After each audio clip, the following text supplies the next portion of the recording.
Hello,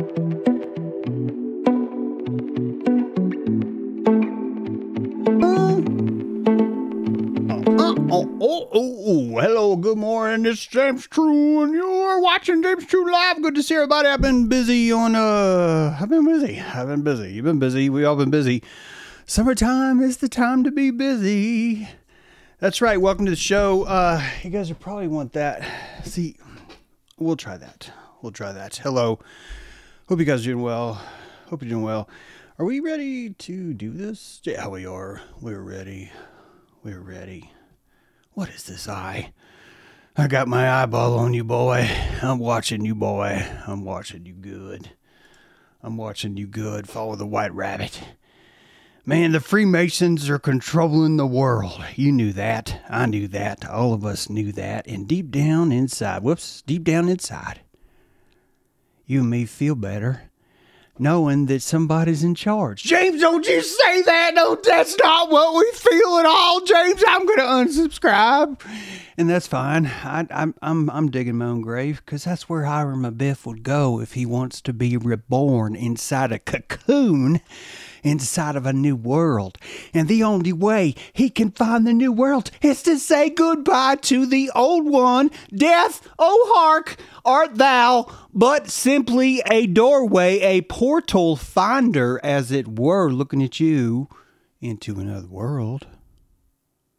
I don't know why I'm talking this way, Brad. You tell me. I thought I would stop by now, but apparently the Spirit has overcome me.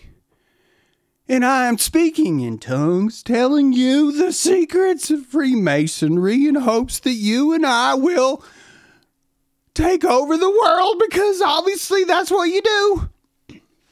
When, in the course of human events, it becomes necessary to take over the world, you're going to need some symbols to do it. Now, you need to keep the secrets from everybody, but everybody's going to know them anyway. It's weird. It's weird this way. And I wanted to have a discussion about that, because we had a great talk on Dojoworth Radio Saturday, thanks to Pi bringing the subject of this notion of there's being inside Freemasonry, then there's being on the outside of Freemasonry. Hello, Amy. Good to see you.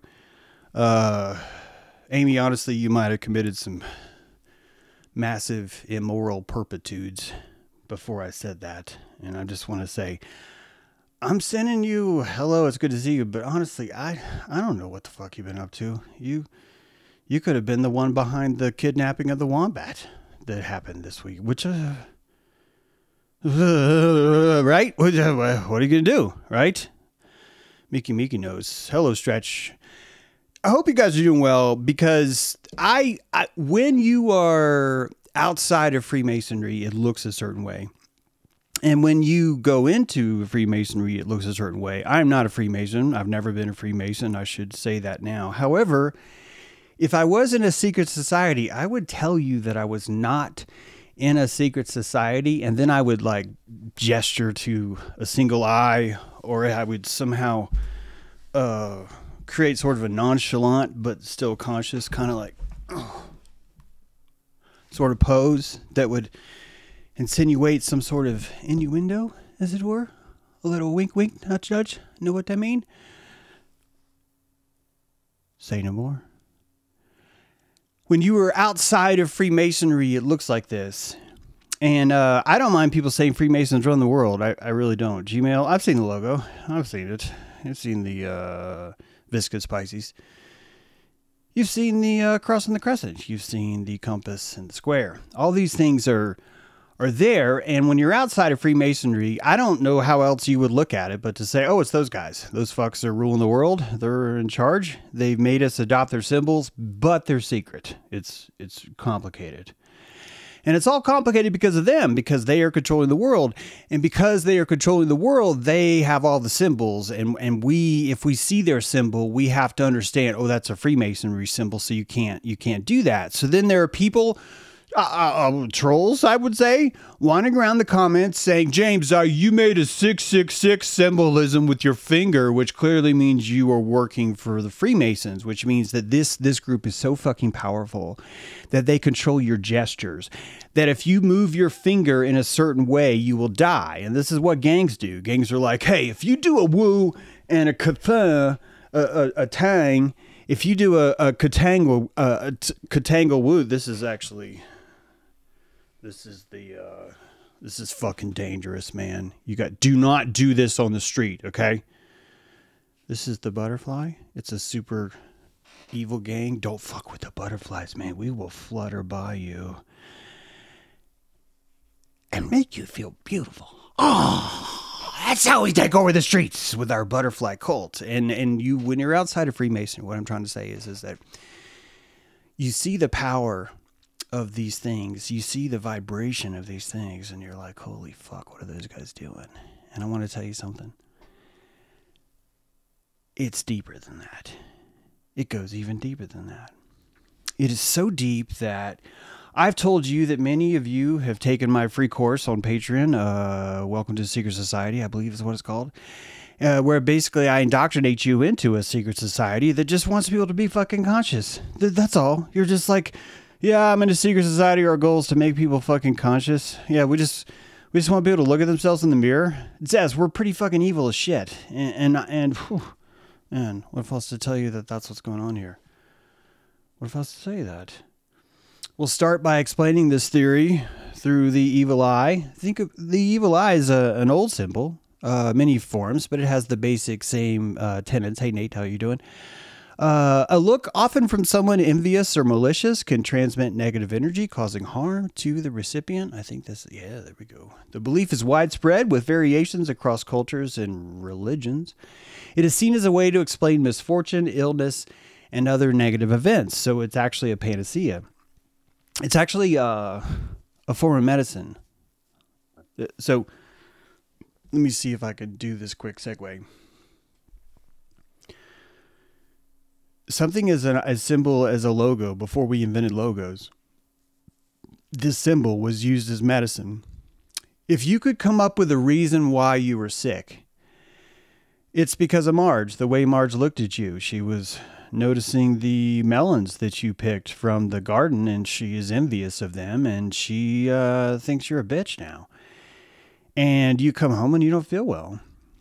And if you have a reason for why you don't feel well, your entire placebo changes states. Your cosmic immune system, your somatic immune system, forgive me, changes shape because it has a reason, which gives it confidence, right? It's like, oh, we will root out the reason. You got termites. So that's what you got. You got a little termite, and we got to get rid of the termite, says the body. And so we invoke the call of sickness to make ourselves feel better, and we need reasons. We need diagnosis. Believe it or not, this is the etymology of medicine. Medicine, to measure. That's really all it means. Medicine doesn't mean to heal. Medicine means to measure. Did you know that? Medicine does not mean to heal. The word means to measure, which is why when you go to a hospital, they don't fix you. They just measure you. They're like, yeah, you're sick as fuck, or you're not really that sick, or you're kind of sick, or here's a note verifying how sick you are so you can take it to your doctor, because we're living in a fucking society where each of us treat each other like children, which is why when you go on TikTok and you see what's there, it's typically a fight between two people over a cake or some sort of makeup or some sort of wedding photo, and that those fights get so large that 55 million people watch, and that the person who loses their fucking job. Why? Because every other person who's on the side of someone else goes to the company they work for, their patriarch, by the way, and says, how dare your slave fucking not make this cake properly, or how dare your slave not reward this cake maker properly. And we've set up that whole system now where none of us are punishable through ourselves. We can only punish each other through the tenets of our employment, through one another. Why? Because we are struggling with accountability, ladies and gentlemen. We are struggling with the idea that we should be responsible for our own actions. Or, I'm going to throw this out there, just going to slide it over the table. or our inactions. James, you are not making me responsible for my inactions too. And yeah, I am. You're responsible for your inactions. And you're just like, fuck, man, just what's the point? Man, let the Masons have the world. I am not going to be waking up responsible for all my inactions. And I don't blame you. You said it. I don't blame you at all. I don't blame you at all. That's right, B. Somebody should do something. You're right. You're so right.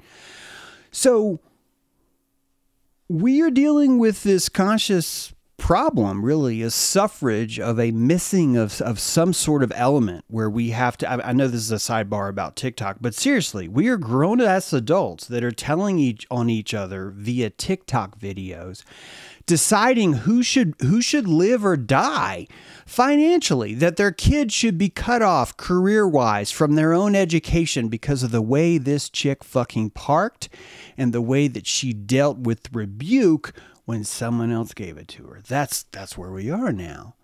And I like it. I like it. I like it because it's progress. I like it because it has shown us that we have moved through this evil eye. Hey, Ginger. Hope you're doing well. Hope everybody's doing well. If you guys hit subscribe. Could really use some subscribers right now. Not going to lie. Could really use them. It would help if you could hit subscribe. It'd be great. So this evil eye comes from, first of all, it's as I just showed you, it's a form of medicine, right? That you can psychically feel better if you can equate that someone gave you a disease by looking at you. And the reason why someone can look at you gives you that much power, personally, I think goes all the way back to feral times, prehistoric actually okay guys, we have a new definition for prehistoric, because prehistoric actually kind of also means before you started recording history in your mind, which is actually going to come up in here, so it's interesting. But prehistory, the prehistoric times when you were a feral creature, when you were a little feral numbnut running around the woods going, oh bye chicka-bye, and you would find a rival tribe, and you guys were terrified of each other. You're fucking terrified. You had territorial disputes. You threw rocks and stones at each other. One of you one day left a basket of berries. This actually happened. One of you decided that instead of throwing rocks at the next tribe, who's a complete foreigner, that you left them something like a gift. It's the weirdest fucking thing that ever happened. It's actually technically a form of maladaptation, that creatures that have tried something over and over and over again. If you can imagine a squirrel, what if a squirrel wanted all 7 nuts, and instead of carrying one nut and running all the way back home, they literally were to take one nut, walk 3 inches, come back, take the other nut, walk 3 inches, come back, take another nut, walk 3 inches, come back, and do that all the way to their hole. The second a squirrel figures out how to do this, A, that squirrel's going to die of heart disease because he's going to eat too many peanuts. It's just true. But B, his brethren are going to go, holy fuck, that was wise as shit. I mean, you're dead, but you're wise. And they won't reward him. His life won't be rewarded. But his path, his Hajj to the nut, the great Masonic nut, taught people something that for the first time they weren't able to do. Hey, Alexander, welcome to Giant. Glad to be here. And that it taught them how to think in a unique way that technically was maladaptive to everything that happened before. You were brought up to be terrified when eyes see you. When you're in the forest, if a wolf sees you, you're fucked. When a bear sees you, you're fucked. When another human sees you, you're fucked. This is just historically how you felt, which means that the evil eye is a caramelization of the chemtrails, the psychic chemtrails that you have, where you're constantly worried if someone's going to see you. And that as you evolve through the evolutionary preschool, as you start to rise yourself up into the booster seat of consciousness, you start to contend with the idea that maybe this evil eye isn't so evil. And I would argue with you right now that what we are looking at, what we are seeing, is one of the biggest expansions of consciousness that we've ever seen, through the case of witness itself, through the case of being seen, through the case of the evil eye. And to get there, I want you to know how bad the evil eye used to be. I want you to know how bad it used to seem. Okay. In ancient Greece, Rome, and Middle East, the evil eye was found in text, the Quran, the Bible, But it goes much further back than that. It goes all the way back to Samaria. That the first conceptualization that we found of the evil eye are on ancient pottery, which we'll see in a second, but also in ancient Samaria. In Middle East, it's known as the Al-Ayan in Arabic. I'm sure I'm pronouncing that wrong. In Judaism, it's referred to as the Ayin Hara. This is fascinating because it's, if we're going to do some phonetic Judaism here, you guys know I'm not a Jew, so I can fuck with Judaism speech, but Ayin, the eye of the window of Ra. The Ayin is the royal Ra. The royal Ra is an Egyptian term, guys. If you think about Ra itself, right? So this is very much the eye of the sun, but it had this evil connotation. All these had evil connotations that I'm going over right now. In Greece, the evil eye was known as the Mati. In Turkey, it's often symbolized as the Nazar amulet. Now, this was all fear-based. This was all bad things happen around this. So if you would wear an evil eye to ward off evil eyes, it would catch the eye of the other eye, right? It would catch that, which would allow it to be encapsulated. The prana would be encapsulated into the talisman. It would absorb it instead of your psychic field. Yes, your psychic field. Guys, we are on a precipice of understanding that our feelings are fieldings emanating from a psychic field that you and I just don't have the language yet to talk about. And part of going through all of these Masonic motions through the gateway of COVID-19, through the gateway of 9/11, through the gateway of World War II, of World War I, of all the stories that you've ever been told, of every story of Yankee Doodle Dandy that's been played on a fife that your grandparents fell for, this has been filtering you out to create a new pumice inside of you, a pumice where a kind of consciousness can grow, and it's directly related to the evil eye because the evil eye itself is the prepubescent rise of consciousness in you. In you. And the first time you become aware of this evil eye of consciousness, it feels terrifying. It is a kind of hurts that hurts. It's a signal because the signal has been jacked through all the petrified cerebellum experiences of hundreds of millions of years of noticing, holy fuck, that guy spotted me. Now I have to run for my fucking life. That same invigoration inside of your cerebellum is a kind of governor switch. And once you have enough calories, once you've experienced the idea of being seen enough and surviving through 200,000 years of epigenetic remembering evolution, I'm talking about the kind just where we remember, that eventually you learn to tame that fear and you start to tap into the very pleasure of being seen. And we've discussed this on Pain as a Portal to God, where I've outlined to you there are no pleasure receptors in your brain, my friends. It's not in your body. Your body only perceives signal. That signal is technically pain. It is technically pain. It is sensation because the very first time you get that signal, it hurts. H-E-R-T-Z. It hurts, right? Therefore, the first time that you awaken your witness, you awaken your inner eye, it hurts. It feels like fear. It feels like something's wrong. It feels like the source of all your sickness. It feels like the source of all the things that have made you vulnerable. And it is.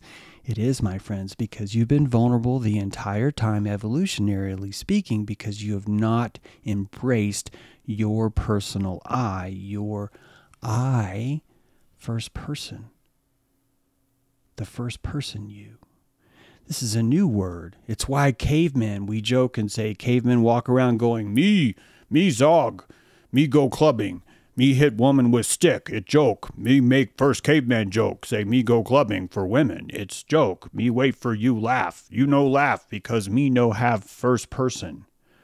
First person is the development of the I, which is the birth of freaking consciousness. This is why. Okay, I can't say for sure it's why. But guys, the Great Pyramid only has one decoration. Only one. The entire thing has one decoration. And it's an eye inside the pyramid. Exact same ratio as the back of your dollar bill. This is a beyond Masonic symbol. And for those of us who have never had any access to secret society, we would simply assume that the Masons invented that symbol, and they didn't. The evil eye came long before Masons. 3000 BC is probably when this sucker came. And as it arose on the stage, it's slowly turning from evil into something different. The rise of awareness. Technically, I want you to see the corollary, because around 3000 BC, we started noticing there's a concept called the evil eye. And the exact same time, around the exact same area, we started storing calendars. We started storing memory of time passing. And if you had the ability to store the passage of time through your mind, you would have birthed a kind of consciousness that had never been there before. And with it would come the fear of the evil eye. I think it's the same thing as when you lose your imagination as a kid. Let me rephrase. You don't lose your imagination when society forces you to imaginate into a singular petrified being. That feeling you get when you notice that people are noticing you not pretending to be the future banker or the future baker or the future hairstylist or the future live streamer, that because you're imaginating into a different plane, the evil eye is upon you because society says you are not pretending properly. You're supposed to pretend in a certain way. Don't you know this? And no, we don't. These are new things we're learning.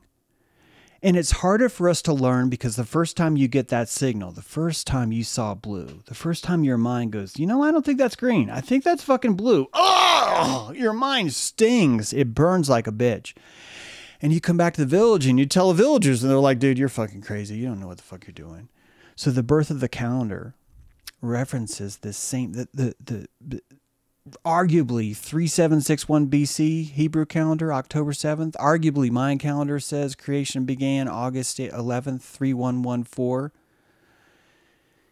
These dates are close enough. They're in the 3,000-year range, which is exactly when you start to find the evil eye prop up, and that evil eye is still growing. It's still popping up out of the ground. The first shoot is called evil. I swear, that's what we do. The first time we see something new, half the people in the world freak out because of their orthodoxy and go, it must be evil because it's new, because we don't live in a world that has change or growth or adaptation and evolution isn't even real.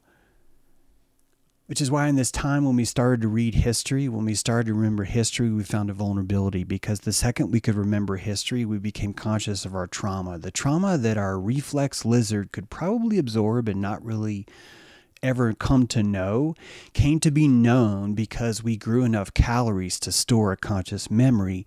And because of this, we developed a protective magic that some of you may have heard of this, apotropaic magic, this idea of using a symbol or an icon or a logo or a talisman to protect yourself, some sort of catcher, a magnet for prana, so to speak. And so the first emergence of magic actually came through the birth of evil itself as a concept, that someone wishes me harm. And so the fact that you started to fear that someone wished you harm caused magic to be born in the fucking world. It's true. And Egyptians were wandering around with tusks. Tusks carved really thin to look like a boomerang, not to throw, but to curse.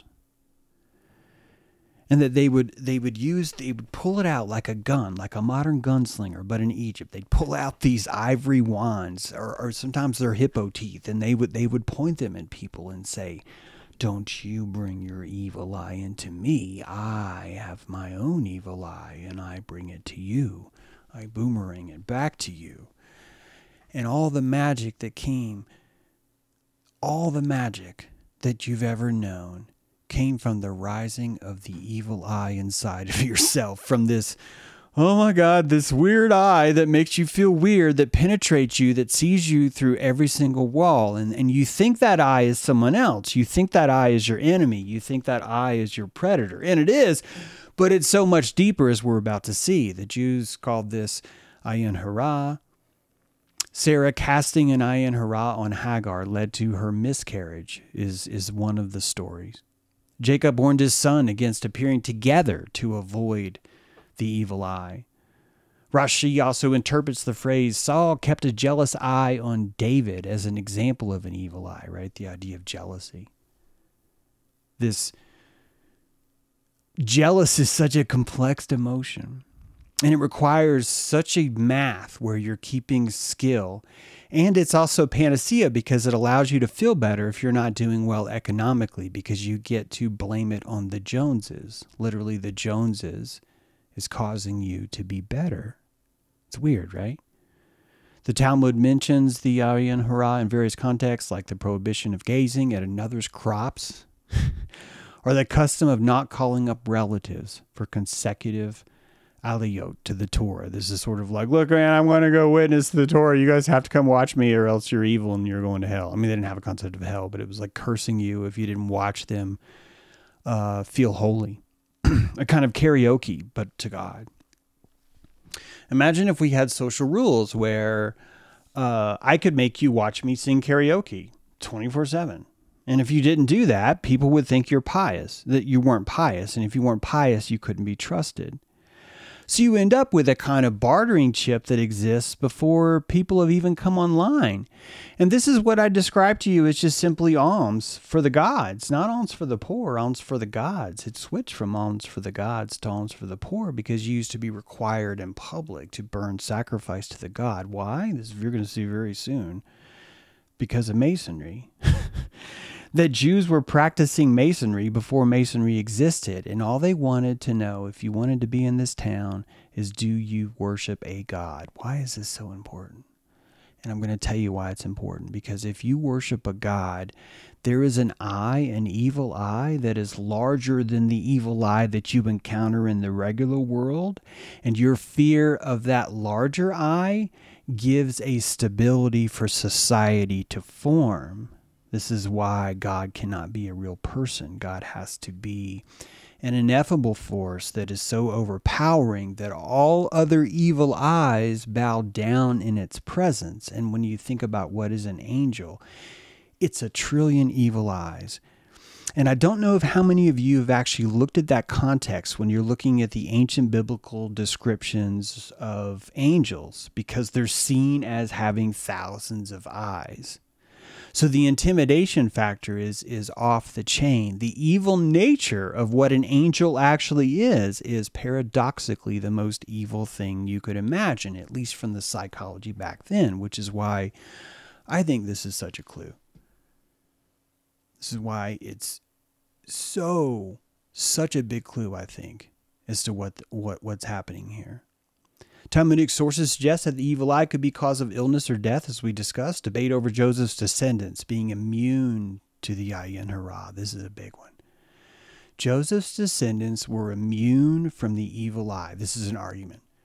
I'm not saying this is exactly what it is. You're going to see a lot of arguments in Judaism. It's one of the reasons why I love it. I love people that want to argue about stuff like this.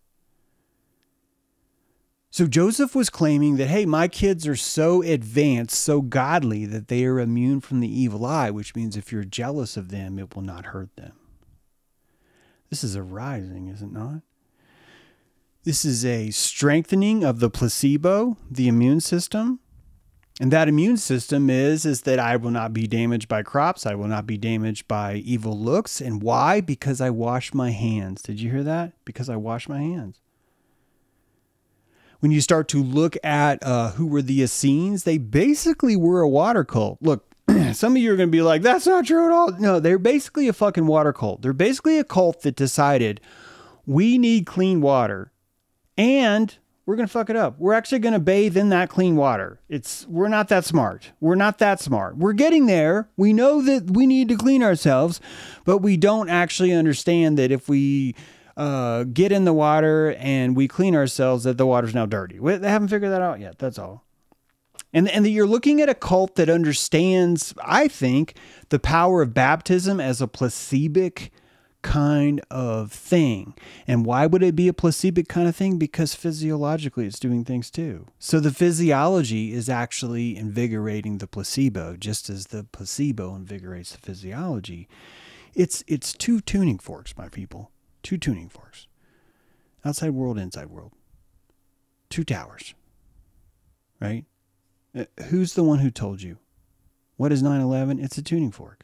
Well, what are the Twin Towers? It's a tuning fork. Aluminum hollow chambers sunk 7 stories into the ground on a checkerboard circle of water emanating in the center of the world. People are going to look between the towers. It's the most Masonic thing you could possibly imagine. And this is why we call it evil. See, I think that that's because you're still in that preschool phase of seeing the evil eye.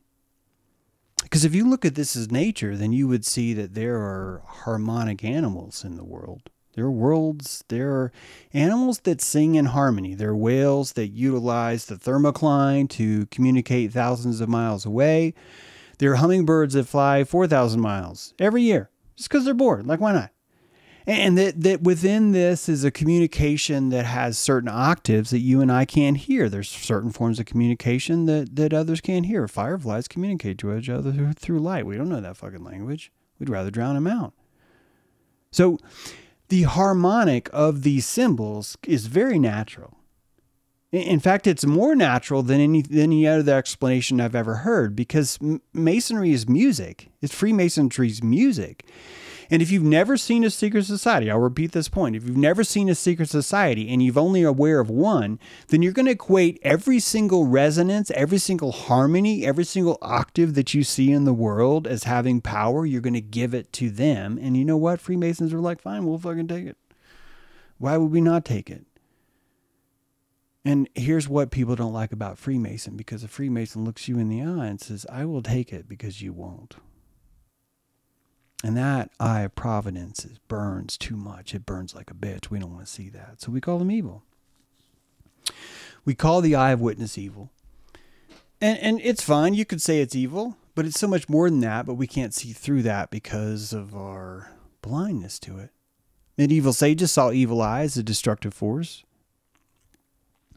Some passages in the Hebrew Bible may not explicitly describe the evil eye as a direct magical force, but rabbinic literature interprets certain situations, linking it to misfortune. I'm telling you that because I want you to know that just as there is not a commandment in the Bible that directly says you cannot lie to yourself, or to anyone else for that matter, so too is this idea that the evil eye was never once written in Scripture as being evil. It's always been people's interpretation of that as being evil. And it's still there today. We still have these same kinds of issues today. The oldest depictions, as we said before, the Nazar amulet, can be seen right now on the wings of planes in Turkey. It's a 3,000-year-old cuneiform that discussed this idea of this eye. And the fact that it's always blue, you need to read Black Eye Club, ladies and gentlemen. You need to read Black Eye Club to understand why the evil eye is always blue. It has to do with and it won't always be blue, but in our psychic reality, it is. Until the next Baktun, it's going to be blue. You know what? There's too much to cover. We'll discuss blue later, or you can read Black Eye Club. But blue is a very special concept in this case. So even today, we're still trying to ward off evil air. Like our biggest fortunate symbol in Turkey is placing this on the wheels of planes. Now here's the big clue, my friends. In Mississippian culture, the evil eye. So first of all, I just showed you that the Jewish evil eye is the hand with the eye in it, and that's a very common way of expressing the evil eye. Meanwhile, in the Mississippian culture, it's like 1000 AD. Something like that. In the Mississippian culture, you have a more modern culture than 3000 BC, 4,000 years later. More modern in the sense of when they existed, but more primitive consciously. This same culture that got devastated by what we call and understand as smallpox now, but I think more has to do with psychic illness. That when one culture comes in that has a stronger placebo, i.e. a stronger ability literally to lie and to fantasize, that the other culture ends up dying in their presence. I've argued this before. It's kind of a bigger point. Maybe we'll do an episode about it. But here's the rub of what I want you to see just for now, if you can. Mississippi cultures did not see this eye as evil. They thought that the eye was Orion. They thought that the belt of Orion was a hand turned upside down, and its fingers were raking the grains of earth like a comb. That Rigel was the finger. Cursa was the finger, your finger, guys. And the star Cursa. One of the most ancient clues of something we talk about here called the Oracle mythology. And that in this pristine culture that you would think would be more feral, and because they're more feral, they would fear witness even more, does not fear this at all. They actually look at it as a harbinger of growth. That every time a Mississippian is seen, they feel it is a blessing. Such a different way of looking at it, guys. So different than how we do. It's not just the Mississippians. The Oxalotl, the Set of the Aztec world, this dog god, in the Codex Fajaveri Meyer, pre-1521, seen reaching for these eyes as they pass. This is the missing eye. This is the eye of Odin. The evil eye and the eye of Odin are related in this way. The removal of the evil eye is to see the world singularly.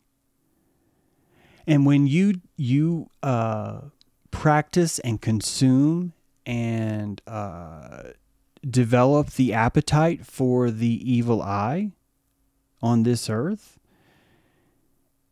you spiral upward.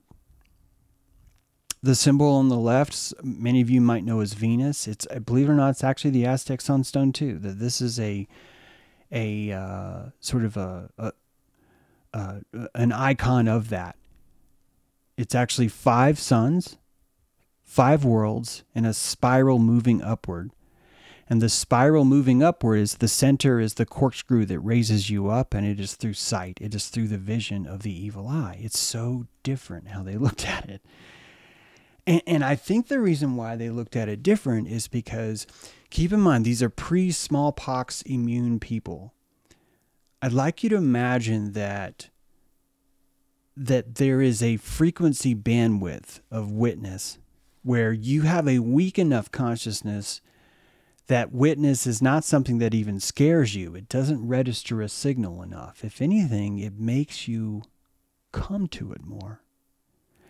And as you come to witness more, and as you build your placebo inside of its light, you start to fear the power of witness of others. What I'm trying to say is that this is attacking in and out of this understanding of this first-person consciousness, of this rising of id, of this rising of consciousness. And you're seeing a pristine culture that wants it, and they're about 3,000 years behind a culture that fears it, and they are about 3,000 years behind a culture that values witness today. Do you see? It's a sine wave. Right? It's a sine wave.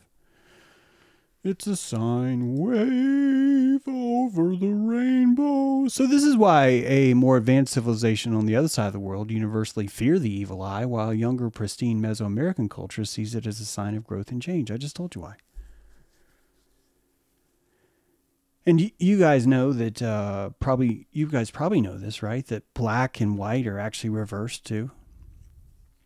Conceptual understanding of black, if you were to equate all the categories and feelings that go with blackness are considered good in the Eastern world, While over here we say all good things are white. It's true. So I'm saying these could be related. These tacking ways of moving, right? What makes the evil eye evil is how painful it is to look at directly for you. And so even today in modern culture, the idea of smile, you're on camera. Guys, this is the evil eye. And what is the evil eye doing? It makes most people behave. It makes most people behave in this world. And guess what? Big revelation in my opinion here. Some of you aren't going to like it. The people that fear a surveillance state, I think, are suffering from their ancient fear of the evil eye. And I think that they're broadcasting chemtrails into their realm because they'd rather have privacy. Why would you rather have privacy? Because it doesn't burn as much. And that's okay. I've told you before that atheism was invented to give people privacy from God. I think it's fucking clever as fuck. I'm proud of those fuckers. I'm like, you guys are clever as fuck. Look at you worshiping science. You don't even know it. And then if you can develop some sort of privacy, some sort of psychic privacy, that's fine. I think you should keep finding that, because the eye of witness is always growing because the world is becoming omniscient.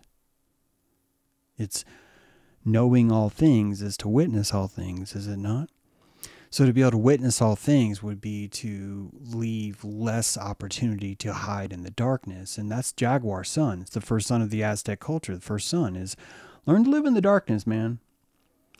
The world is full of evil jaguars, and if you just hang out at night and move really slow, you're going to live, develop night vision. That's the first son.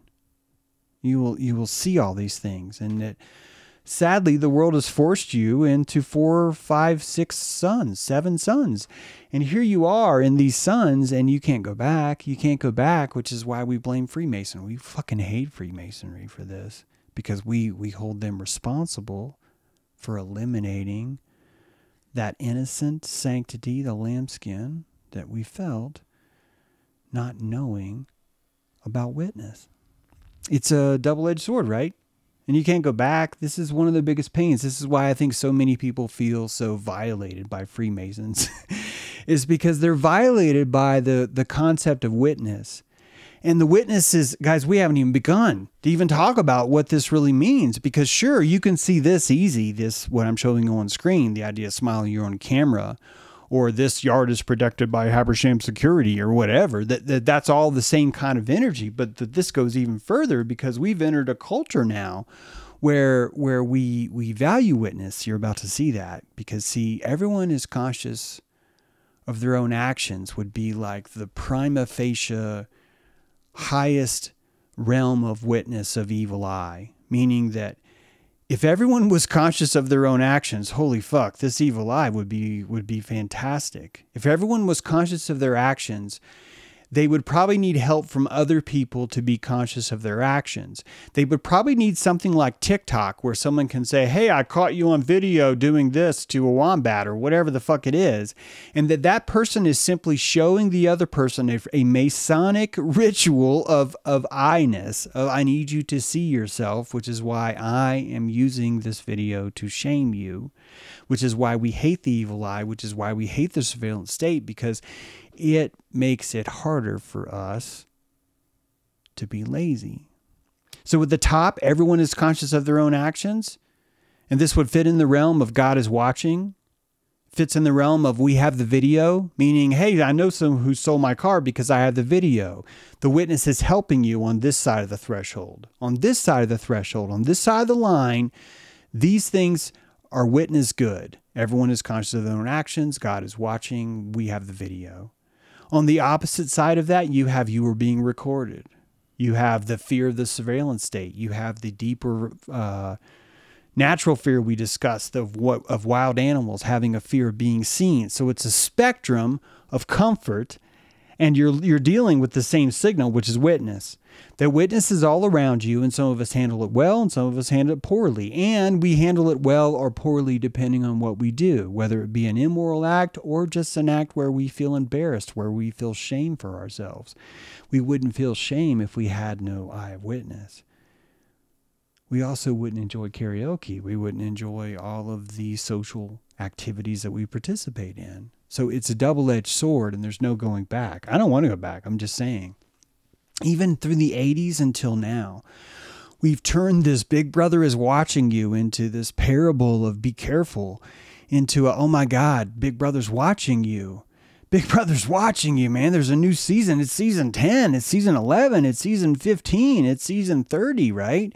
So you can see this slow, subtle change where people are starting to have a different fashion towards the very thoughts of Big Brother is watching you. If you remember, I told you during COVID, My Body, My Choice was being screened by some of the most conservative rednecks you've ever seen. You're looking at a MAGA redneck screaming, My Body, My Choice. You would call this antithetical if you didn't believe in the resonance of the truth just coming through time, just awakening us all, and it's all happening, I think, through the power of the evil eye, which is the power of witness. It's the power of being seen and knowing that you're being seen. Freemasonry is the evolution from, check it out, Freemasonry is the evolution from God is watching you into God is watching me. What does that mean? If someone tells you God is watching you, it could feel a certain way. I mean, someone could tell you this nice, right? God is watching you. But think about it. God is watching you feels like a persecution, maybe, if it's being told to you by someone else. But if you tell yourself God is watching me, then you've got a fan. You've got someone that's always looking, always checking in on you. This is the most evil feeling and the most good feeling wrapped into a singularity, isn't it? It's wrapped into a single place. So you're looking at the cold side of the triangle of fear, the other side of the coin of witness. One side is, I hate this. The other side is, I love this, right? And you are going to move on that spectrum, and you're going to go back. I don't want you to think that, it's going to all be about witness, because you're going to find that once you enter into the Hermetic realm, once you start to move up through the Hermetics of it, you're fucked, because now you don't want witness. Rituals and secrets are not composed by a secret society. They are discovered. Did you hear that? Rituals and secrets are not composed by a secret society. They are discovered. They are discovered by them. This is the biggest misunderstanding in Freemasonry, because the truth is that the ladder, the pillars have been there. They're your brain, they're your insight, they're your bicameral mind arguing with itself between judgment and mercy. They're the way you look at the world versus the way you look at yourself. It's a mirror inside a mirror inside a mirror inside a tesseract. It's fucking complicated. And that this entire structure is just a tesseract of your psyche. You're in 3 dimensions, but you're insisting that you're in 4 dimensions. It's that kind of thing. And the resonance that's all around you, you're going to have to either absorb it and go, this is cool as fuck, or you're going to have to say there's an evil society that's controlling the world and they have secrets and I don't. And the secret society doesn't have any secrets. Guys, the entire story of Hiram Abiff is on Wikipedia. All the rituals that are involved in from 1st through 32nd degree masonry are on Wikipedia. And Freemasons who control the world, they didn't burn down Wikipedia. Nor is there a mysterious 70 doctors who don't believe the virus exists have now been murdered. There's not these kind of stories going around, because you're misunderstanding what secret society means. A secret society is what makes their wisdom hidden, is not the act of sequestering secrets in a book. A secret society is the act of noticing what humanity has refused to see. Freemasons, their secret society was actually written by you. It was written by people that are not in the secret society, that refuse to see certain truths that if you could see, you would level the fuck up. And this is really at the heart of what Freemasonry is. And I don't think you're going to understand it. Guys, I'm not a Freemason. I'm not. I have decoded Freemasonry completely without ever going inside their building. So take me with a grain of salt, take me with a grain of pepper. I don't care. I know this is how it works though. Because you can never, ever, ever, ever trust a guy who lives in society, just a normal schmo with a secret. You can't do it. What you can do is build a society that claims it has secrets and watch everyone around it simply throw all their secrets in and watch the power of superstition and secrets give you clout and give you this pranic currency. Now, I'm gonna take it a step further, because the Klan and Freemasonry both started because society itself lacked a psychic church that was outside of religion. Most of the movement that occurred that made America America happened through civic groups.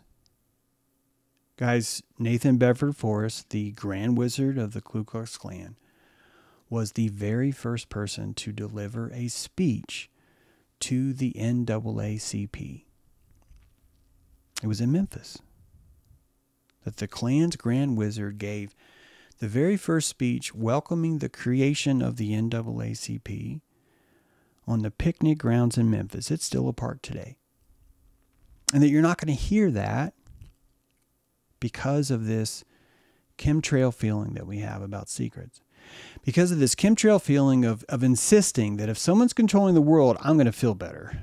I'm just going to feel better. I can hate the person that's controlling the world, but I need someone to be controlling it, because that means someone's controlling it and it just makes me feel better. This is the oldest form of medicine we tell ourselves. It's the same thing that says, I saw Kenny looking at my crops and now my crops have died 7 months later and there's been a horrible storm or locust came. This fucking Kenny did this. Why is it Kenny? Because you can punish Kenny. Why is it the government? Because you can punish the government. You can call it stupid. You can call it retarded all day. You can call it incompetent all day long. It makes you feel better. You found the culprit and you've persecuted him for it. You know what this word's called? Pharmakos. Something we discussed here a lot. Ancient Greek concept of how to feel better. First you pick something, some furniture, then you attach your belief to it, then you kick that furniture out, and then you feel better. Oldest form of magic. If we saw this, I think all of us would be in the eye of providence. See, the eye of evil, the evil eye, and the eye of providence are the same. It's the same eye. One side of it, you're looking at it from this is bad. The other, you're looking at it from this is cool as fuck. This is the coolest eye I've ever seen. And you get to decide which, and I would imagine that you're probably going to change it. That as you move through your time, you're probably going to change it. Where are we now? Since most of the world refuses to see what is already there, it becomes necessary to hermit thyself, to find it. And so we invented social media. It's true.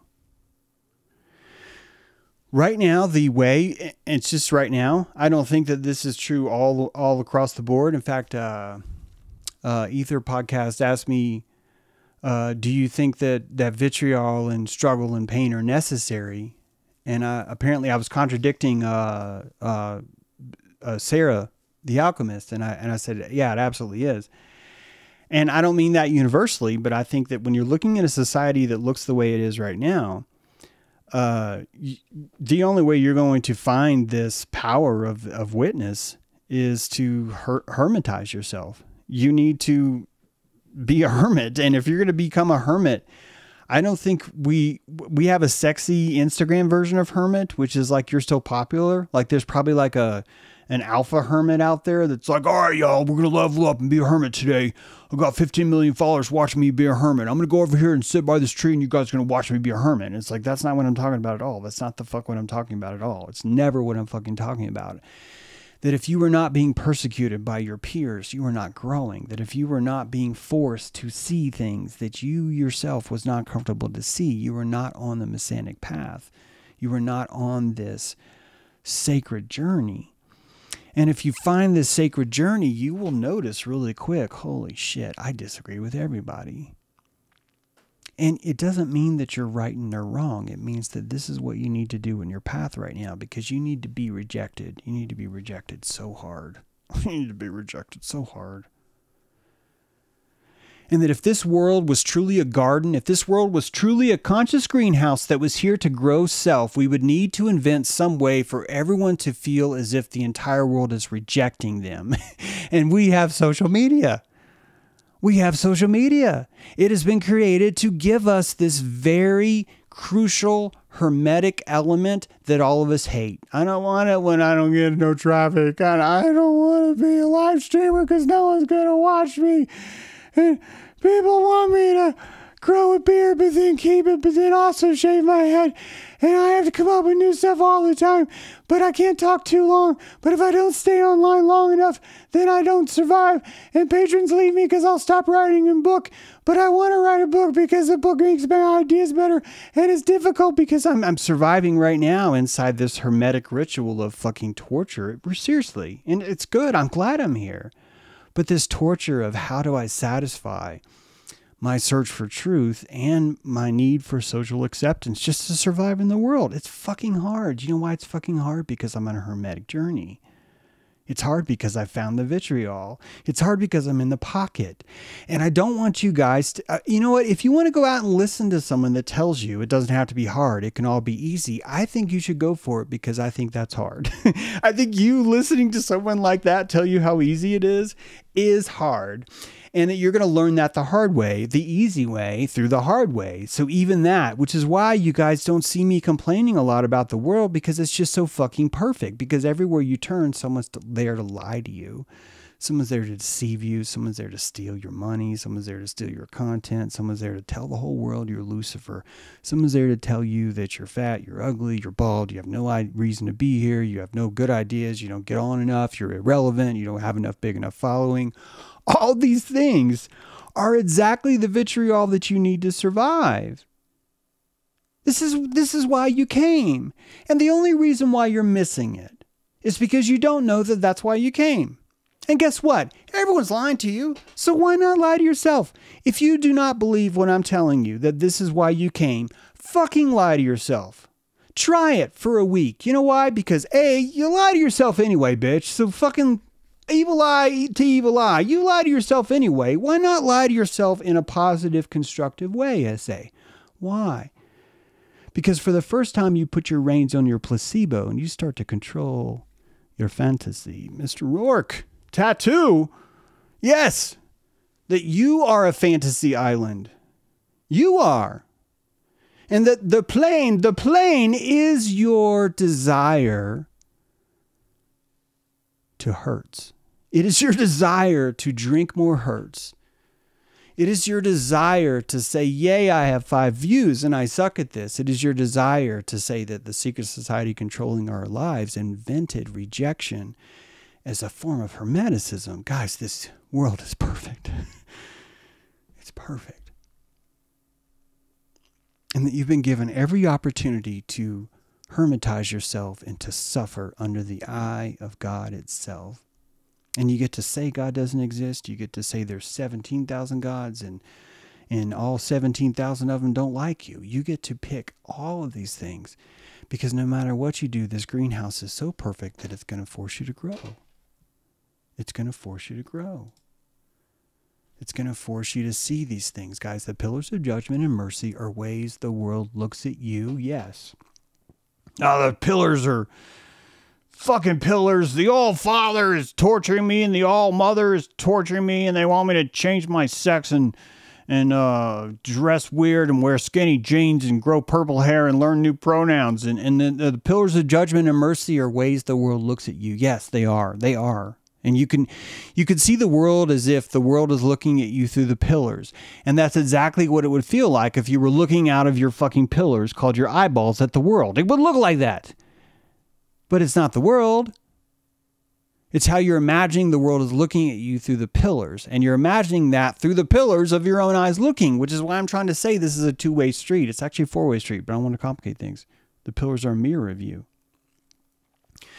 Guys, the world does not see you through the pillars of justice and mercy. You see the world through the pillars of justice and mercy. You do that. You do that.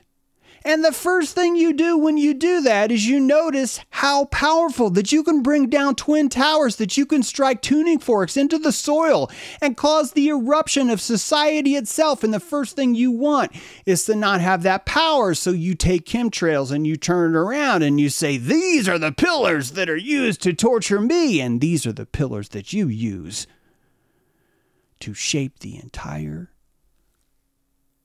fucking world. Yeah, it's a world of fucking carnal world. Carnal knowledge. For unlawful carnal knowledge. This is the purpose of Lucifer. This is the entire purpose of Lucifer. That if we didn't have a Lucifer, we need something else. We need something else that was persecuted. Because the only path that you are going to find to finish the self is Lucifer. You're going to have to master the pillars of Descartes.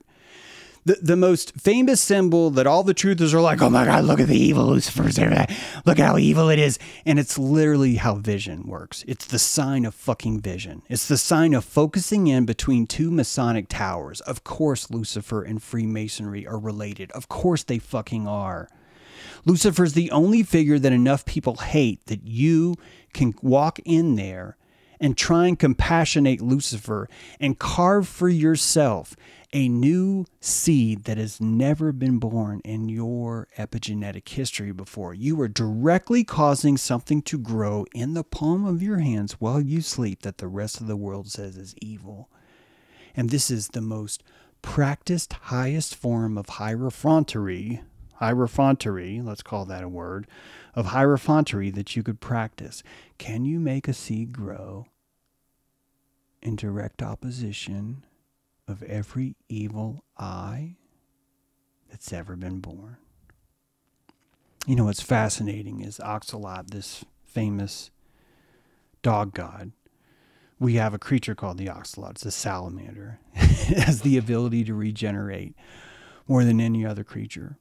So the Mesoamericans picked the one creature that they knew had a stronger ability to regenerate than anything else, and they used it for the symbol of the eye itself, which is the spiral and the raising up of consciousness. They knew that long before you and I could even start guessing that, hey, maybe there's something to that. We're still guessing. We are still so far away from this. And I want you to stop trying to defend Lucifer in public. I want you to double down and go, yeah, Lucifer's evil as fuck. Evil as fucking fuck, man. Because you need this. You're going to need this persecution because it's the only place you're going to find the stillness, the silence, the darkness to find yourself. That's why they call it false light. That's why they imply that there's such a thing as false light. That there's some kind of light that shines on things but somehow is false. And that darkness is better. Those are the fucks that are telling you that. The ones that are persecuting Lucifer. They're literally telling you, yeah, darkness is really the only light. Because anyone who tries to create their own light is clearly the enemy. And we need to fucking snuff that shit out. Which is why I tell you, I don't think there's any way out of this except for through Hermeticism. And that means hermit. That means hermit. Hermitage. Hermitigionso. You know what I'm saying? I would say you know what I'm saying, but no. Because unless you've been there yourself, I'm not going to know how your hermit life went. I'm not going to know what a suffering it was. I'm not going to know that. You're not going to know me. You're not going to know what I went through when I was in my dark night of the soul. Some of you have had more than one. You got your stars too. I see you. I see you. I wouldn't want to be you, but I see you. You know, last week, 2 weeks ago, I did a stream and I discussed the idea that the hermaphrodite is the reason why a lot of our global leaders have or what we call global leaders have transsexual partners. And I've been describing to you that I would think that if there was a true hermaphrodite out there, this person would biologically, genetically be seen superior, especially if they could self themselves, if they could literally fertilize themselves. And I explained to you the science of hermaphroditism and the fact the body can have 8 glands instead of 7. And because I'm doing this, because I'm a truther just telling you how the body works, 2 weeks ago, someone was just like, why are you so satanic and into butt stuff? And it's just like, this is what I mean by Lucifer. You need this. Here's a person that's insisting they are the bringer of truth, that they're such a bringer of truth that they cannot listen to any stories about the patriarchy, about just science itself, about the X and Y chromosome, about the fact that we're watching 2 sides have an argument over how many genders there are, and literally neither one of them's right. One saying that there's as many genders as there actually sexes, I should say, because I do see a difference here, but that ultimately the science is that no, there literally are 3 genders. There literally is that way. We've seen bodies, we have anatomy to prove it. We have videos, we have cadavers that show this. It's more than true. But I can't tell you that because the truth is going to insist that this somehow. And I'll tell you something. As many times as, I haven't said his name in a while, but as many times as Owen brought up butt sex, it really does show you where the truthers are at, because they are in that phase where they think about butt sex all the time. They think about someone controlling them. They call it Freemasons. And that the people who control them love to torture them and love to have butt sex because they cannot get laid, and that they have to hire a secret dude with a venereal disease and use his sloppy second girls to get off on the day. That this is the fantasies we've told. And I'm telling you, these are the people that are still following the evil eye. They have no fucking idea that there's another side of that. That on the other side of the line, this idea that God is watching you is waiting for you. It's waiting for you, and it's not a punishment. And we can't even fathom how that's not a punishment. Like we can't even picture how something like that would be anything but a punishment. And this is where we are now, guys. And it's okay, because I think we're making great progress. In the next generation, whoever it is that has enough clout that they can just tell you things is going to tell you about patricide and matricide, and how every single culture from Mesoamerica to all of theism itself has this concept of Kronos dismembered his father and Quetzalcoatl dismembered his mother. And the dismemberment of these things is the leaving of hermaphroditism into the realm of fertility, and that all the shame associated with that would make sense. That all the shame we have around sex culture is literally just telling you where we've been, where we're going, what's next. And it terrifies the people that lack the pranic calories to absorb witness. They can't fathom being judged because of the way they are judging from their 2 towers. This is ultimate. Brad said this on Saturday, and it's something I believe too. I think he just said it better. This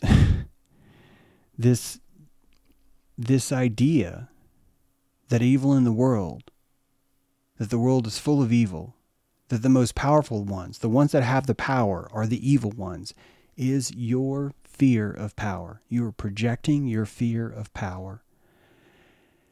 And because you have a fear of power, you need someone to control that which you fear. So you literally create a controller that is invisible, that doesn't have a name, that you call Luciferian, that has a strange karmic bond with nature, that feels they can be evil as long as they get you to consent, which is literally the direct opposite definition of what evil is. But somehow they're evil because they do extract your consent, and it's because of that they do that. And we've created these monsters who are ourselves. And it's exactly the kind of fetish magic, totem magic, that we would employ when we cannot handle ourselves, when we cannot handle that kind of power, if it makes sense. So this is a psychic exercise that we're not even broken. This is how we get better. This is how we learn the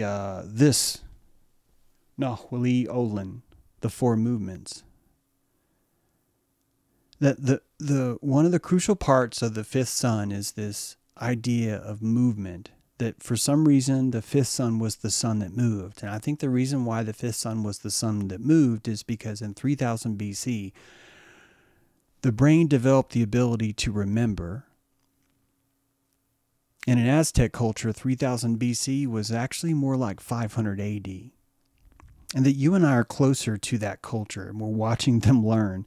We're watching them start to equate, how come we have a birth of something called memory and we didn't have it before? And that birth of memory was brought about by the curiosity and the mystery of Venus, of Luciferus and Noctiferus. Two stars that looked enough alike but spent enough of time apart that you couldn't be sure. And that all these people made these guesses of when Noctiferus would rise again, when Luciferus would fall again. And that the tracking of these things is the only exercise the mind could practice back then to stretch its memory into something as long as 260 days. That this cycle of 260 days was a leap. It was a conscious leap in a low-calorie mind where we weren't able to remember things as well. We were in a pagan mindset of a 7-day looping Mobius strip.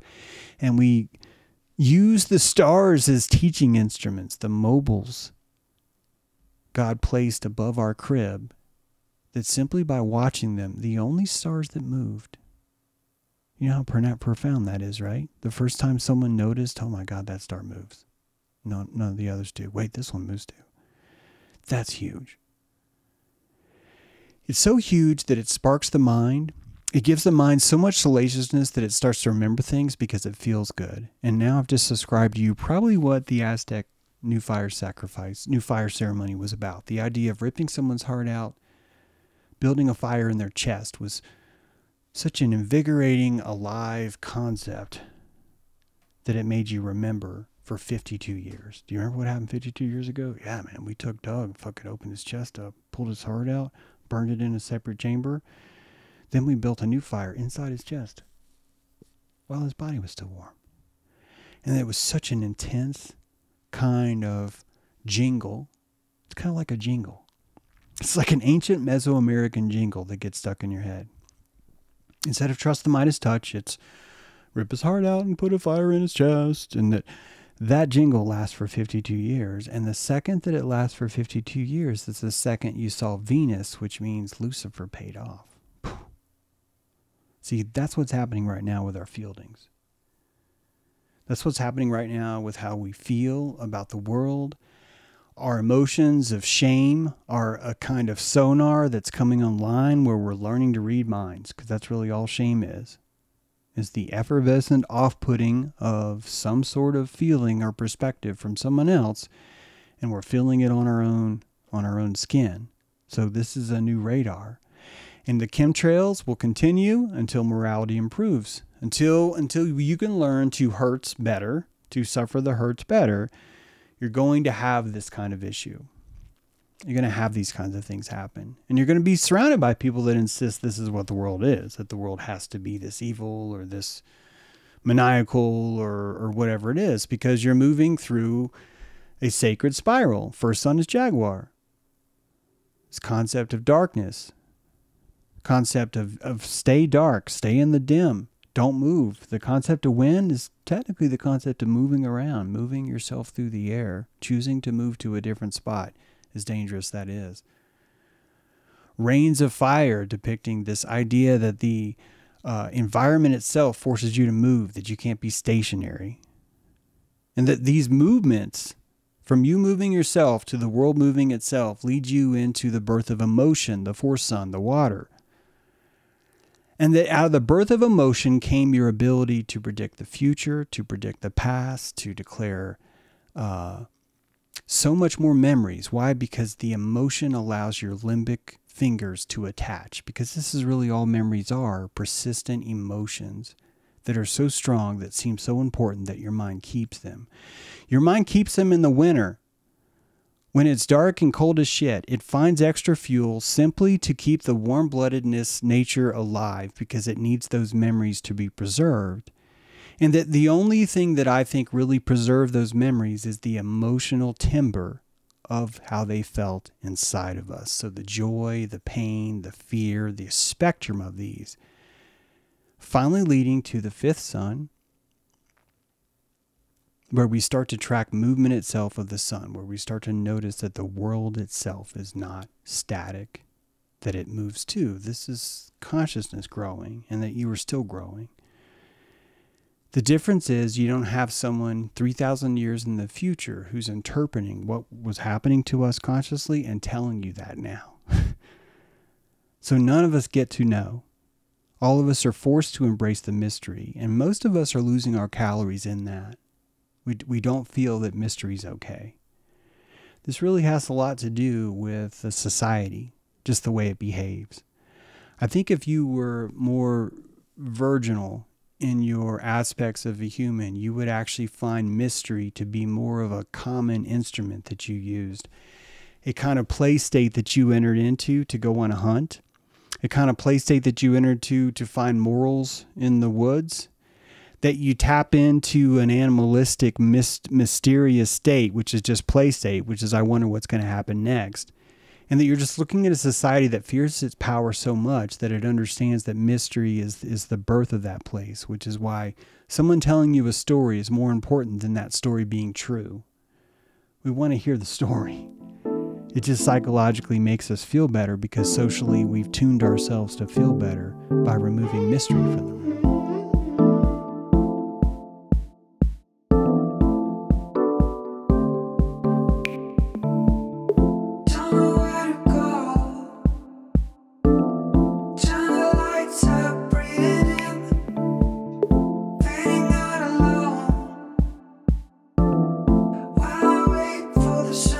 Shining